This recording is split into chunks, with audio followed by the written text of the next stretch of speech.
This question comes from a student from the recent prep study group. If you haven't joined that and you want to, there'll be a link in the description.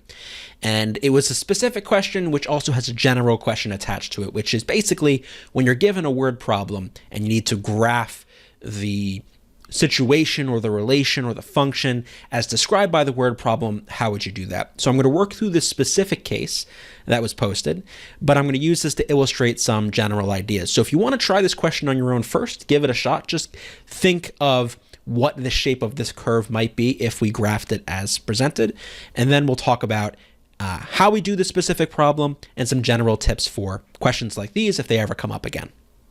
So in this problem, we're told that a clock has its minute hand pointing at 12. So I'm just going to sketch a very rough sketch of this, because whenever I read a problem, this is, I guess, the first tip. Whenever I read a problem with any kind of figure or image or something, I like to sketch it out just to get an idea of what's going on. So its minute hand is pointing at 12. So here's 12 o'clock. Here would be my minute hand. At its highest point, which is the 12, the clock is 60 feet above the ground. So if we have this point right here, this would be 60 feet above the ground. So you can think of this, if we imagine the ground is right here, 60 feet off the ground, it's got like a diameter of 60, basically, in some level. Okay. Because it doesn't have to be on the ground, but whatever. Continuing on. The minute hand then begins rotating clockwise around the clock until it reaches 12 again. If the distance above the ground versus time is plotted during this rotation, what would the graph look like? So this minute hand is going to circle around. And we want to know, as we go around and we create little points around the circle, they're going to have various heights off the ground. If we plotted those points versus time, what would the curve look like? So let me go into some general ideas about how I might tackle a question like this, which you can then use on other problems where you have to graph something that's described in a word problem.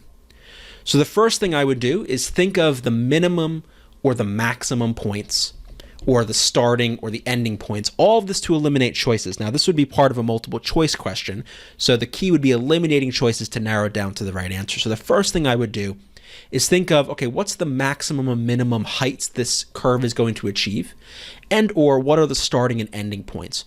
So if I have a clock here, at the initial step, at the time equals 0, essentially,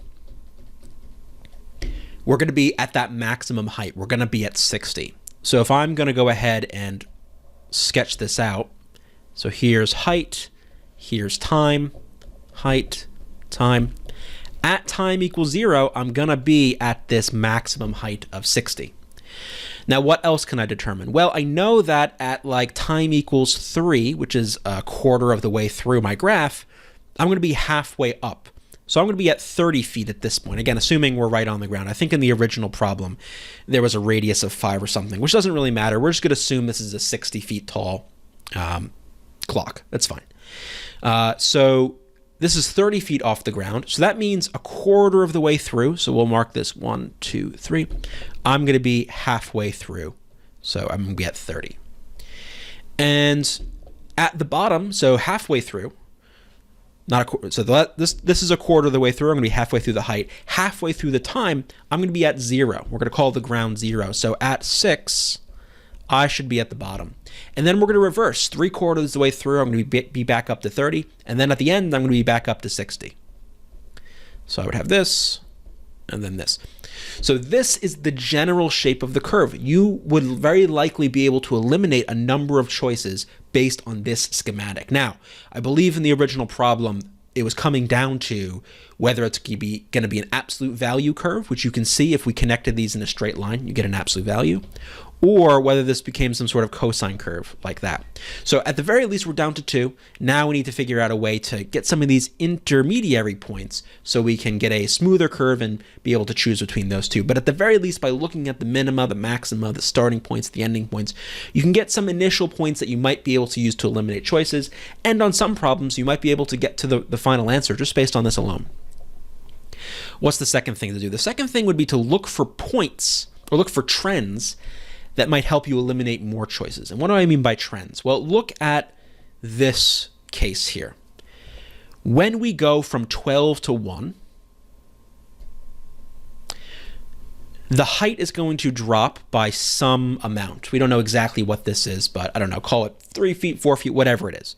The point is, as we go from 12 to 1, as the minute hand goes down, my y-coordinate, or my height, is dropping this much, right?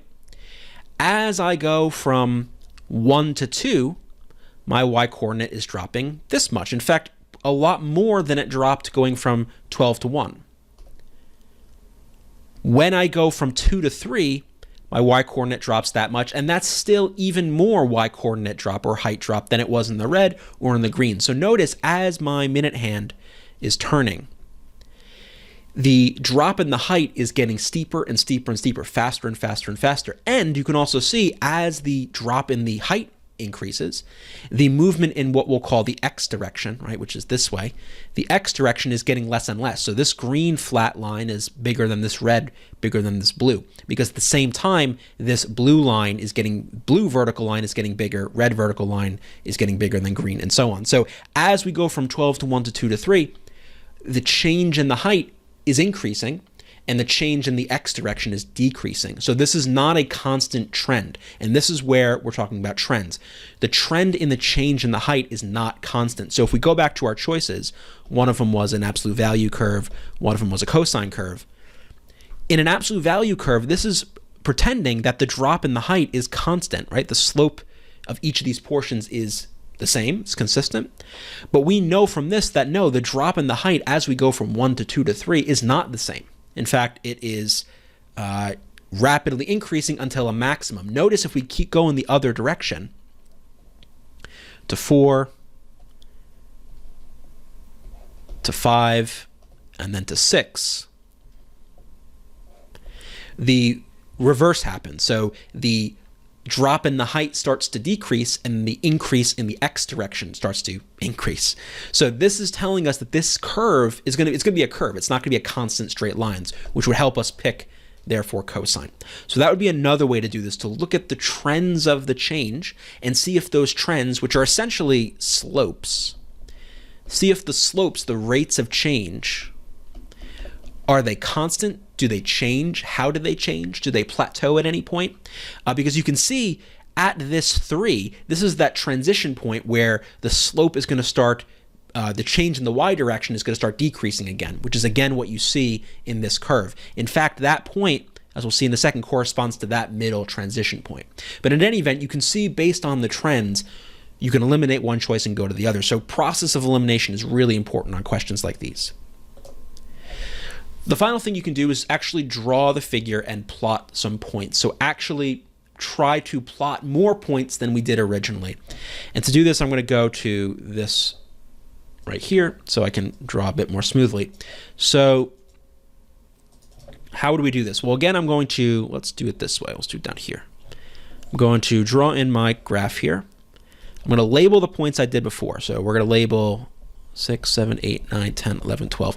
12 units of time, each which represents technically 5 minutes. But all we care about is it's just 12 units of time. So 1, 2, 3, 4, 5, 6, 7, 8, 9, 10, 11, 12. Now we know at the beginning we're at 60. At 3, we were halfway, so we were at 30. And then at the bottom, we were at 0. And then we're back up to 30. And then back up to 60. So what we need now is we need a way to get a smoother curve, more points, so that we can see what this looks like. So what I would do is go back to our clock here and make some estimates. So we know this is 30 feet, this is 60 feet.